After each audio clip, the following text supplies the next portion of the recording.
Welcome to the Hollow Voice, my dear. It started with a simple message, a harmless conversation, a casual recommendation. But curiosity is a dangerous thing. One click was all it took, and now there's no way back. Click the link. I had always loved horror movies. In my younger days, I may not have realized it, but I was a glutton for the terror that the films would instill in me. I subconsciously loved how they kept me up at night. Small, fearful eyes scanning my bedroom shadows for whatever sort of creature may be calling the darkness its home. It was to the point where I would wake up in the early hours of the morning, around 1 a.m. or so, to sneak into the living room and watch the late-night screamers that would air. Often I would get caught by my mother or father about a half hour into my shenanigans, seated on the couch and wrapped in my blankie, while clutching a teddy bear, with eyes fixated on the television screen. I would be sent to bed immediately, told that my punishment would come in the morning. It never did, my parents too tired at the time to actually remember apprehending me.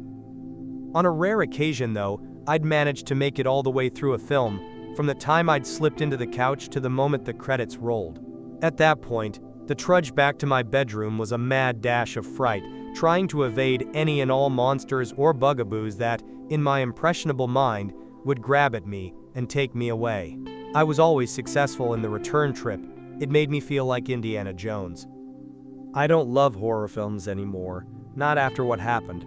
I was in college when the event occurred. While most people associate university with wild parties, copious amounts of alcohol, and finding as many people to have anonymous sex with, my version of the experience was more tame by those standards.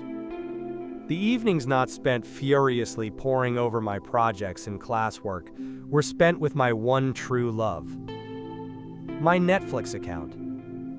From the moment my last class of the day ended, I was wrapped in the sweet embrace the internet had waiting for me. I would return to my dorm, slip into my bedroom and into something more comfortable, and spend until about 4 in the morning watching whatever horrors the streaming site had available to me. And for the price of $7.99 a month, it was the best and cheapest addiction I'd ever encountered. The people I chose to interact with, when I wasn't glued to my laptop, were often of the same ilk that I was. Individuals who were just as obsessive over movies. We loved to be scared, and we often spoke of it. We compared reviews, discussed theories, and often got together to partake in these pieces of nightmare fuel, usually once a week on a Saturday, in a grand marathon session that was catered by the local pizza place, and a large snack trip beforehand to prepare for when we were sick of the smell of grease and cheese. Many of us were members of a horror enthusiast forum, to meet and talk with more people who shared our twisted ideas of entertainment. I've since removed myself completely from that site. Due to the vast duration of time that I'd been with my Netflix account, I'd practically exhausted their selection of movies to stream that were of my tastes. I'd watched the classics, the cult favorites, the flops, the silent, the screamers, the spookers, the slashers, the foreign. Short of paying extra for a DVD plan, my partner in crime was becoming repetitive.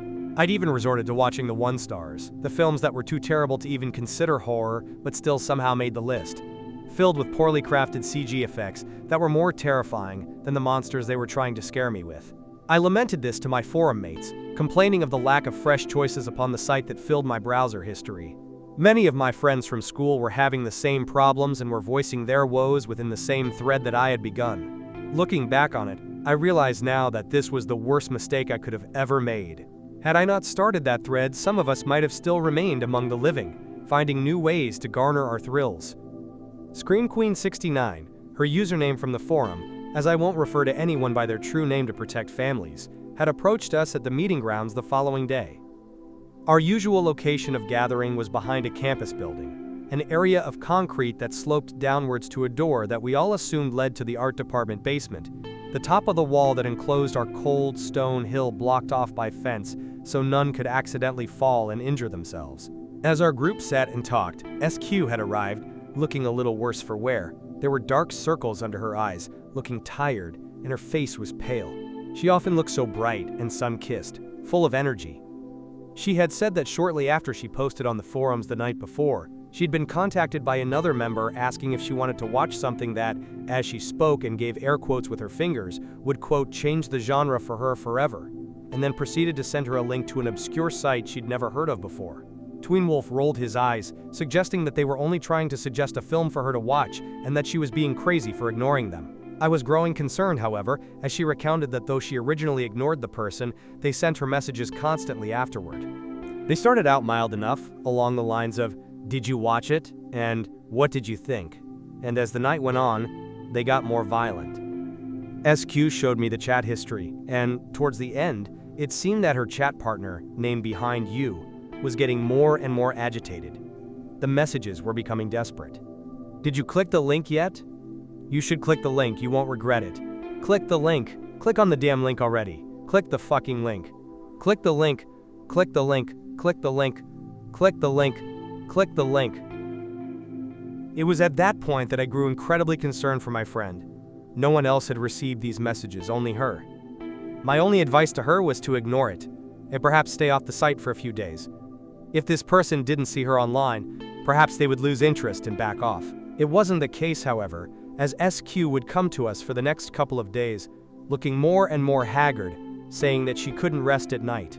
Behind You was still messaging her, and at this point, it was just a repeat of the original link, pasted over and over and over.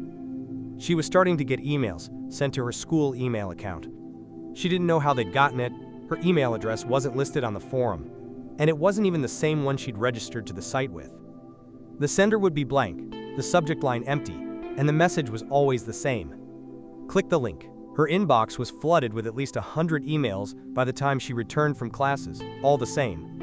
And then texts. An unknown number of all zeros, at all hours of the day. Click the link. Even when her phone was on silent, the sound would still ring out.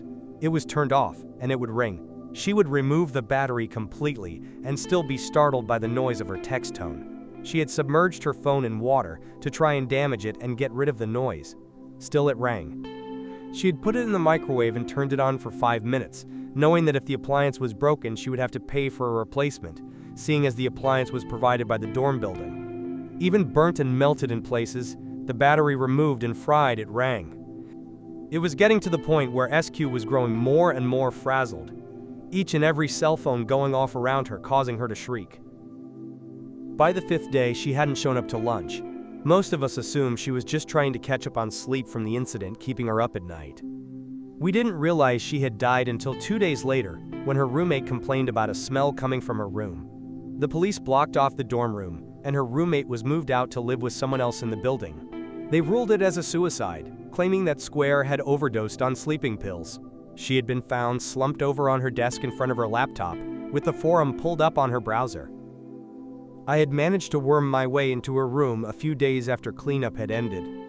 Her family lived on the other side of the country, and wouldn't be in for another day or two to gather her things, and I had convinced the building RA that Scream Queen 69 had been in possession of a few of my items, and I just needed to get them back before they were mistakenly removed with her belongings. The RA had left me there, saying that the doors would lock behind me once I left. Alone in the room where my friend had passed, I removed the laptop from her desk, not wanting to sit in her death throne, and moved it over to the bed. SQ never kept her items password protected, and left herself logged in on everything, so it was easy enough to turn the computer on and navigate my way back to the very forum she had been looking at when she died. I had found my way to her inbox, looking at the hundreds of messages from her apparent stalker, when I noticed something different. Out of the mass of links, one of them was purple. It had been clicked. I grew curious. What was it about this movie that made this person so obsessive to show it to SQ? Was it the thing that had driven SQ to kill herself? I clicked the link. At first, nothing seemed out of the ordinary. The video was dark, as though it were trying to slowly process the images. Then things were starting to come into focus. A desk. Posters on the wall. A person sitting on the bed. A person standing behind them with a large, toothy grin. It was at this point that I realized I was staring at my own face, sitting in SQ's bedroom, her posters behind me. The webcam light was on.